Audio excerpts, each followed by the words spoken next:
మీరు ఎప్పుడైనా ఒక పెద్ద కలను కలగన్నారా?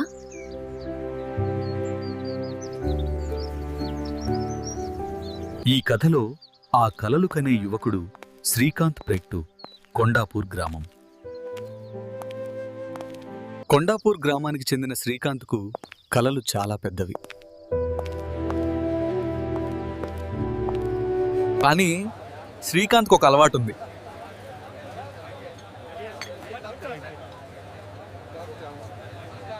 కొండాపూర్ గ్రామంలో ఏ పని మొదలు పెట్టకముందే చెప్పేయడం. కొండాపూర్ గ్రామ ప్రజలు శ్రీకాంత్ మాటలకు చప్పట్లు కొట్టేవారు.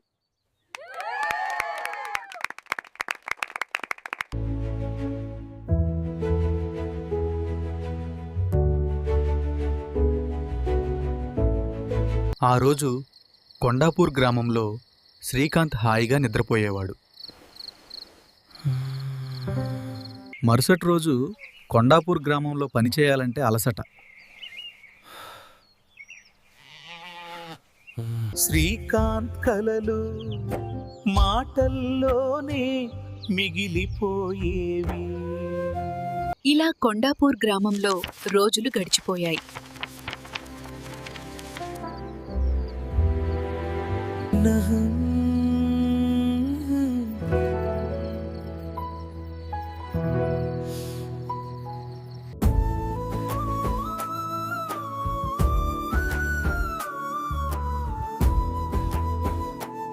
ఒక సాయంత్రం కొండాపూర్ చెరువు కట్టపై శ్రీకాంత్ ఒంటరిగా.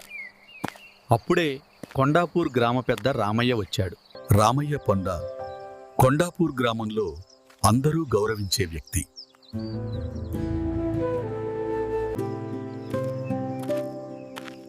కొండాపూర్ గ్రామంలో రామయ్య తక్కువ మాటల మనిషి. ఏమైంది నాయనా? అంతా అయిపోయింది మామయ్య, నేను అంతా కోల్పోయాను. రేపు నా పొలానికి రాజా, కొండాపూర్లోనే.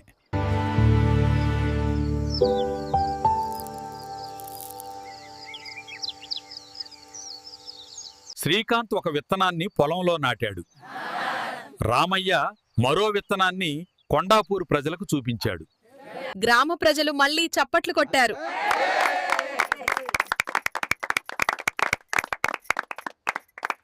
ఆ విత్తనాన్ని రామయ్య కొండాపూర్ రాతిపై వదిలేశాడు.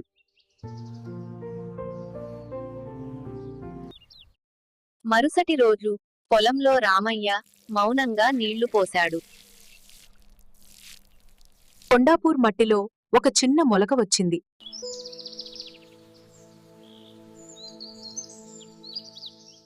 రాతిపై ఉన్న విత్తనం కొండాపూర్ ఎండకు ఎండిపోయింది. శ్రీకాంత్ 2 విత్తనాల తేడాను చూశాడు.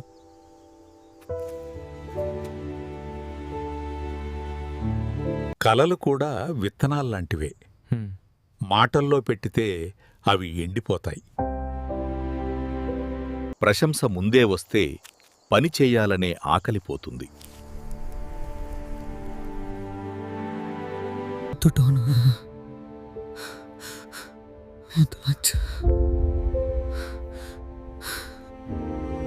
శ్రీకాంత్ ఈసారి కొండాపూర్లో ఎవ్వరికీ చెప్పకూడదని నిర్ణయం తీసుకున్నాడు.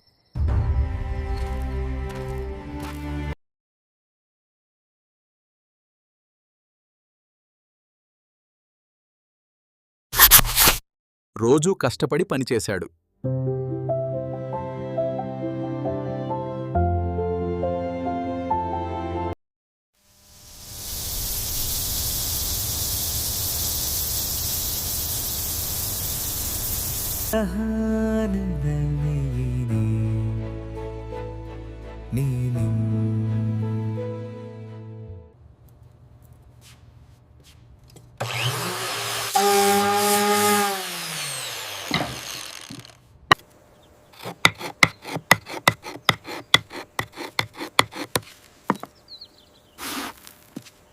శ్రీకాంత్ జీవితం మారిపోయింది. ఇప్పుడు శ్రీకాంత్ కలలు చెప్పడు, పూర్తయిన పనినే కొండాపూర్లో చూపిస్తాడు. కొండాపూర్లో మౌనంగా పెరిగినవి బలంగా నిలుస్తాయి.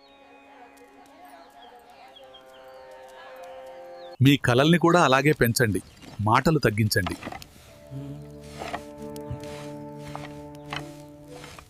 చెట్టు బలంగా అయినప్పుడు ప్రపంచమే చూసుకుంటుంది.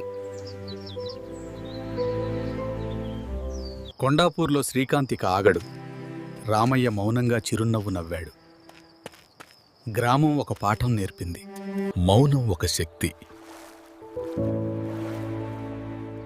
మీ పనిని మాట్లాడనివ్వండి.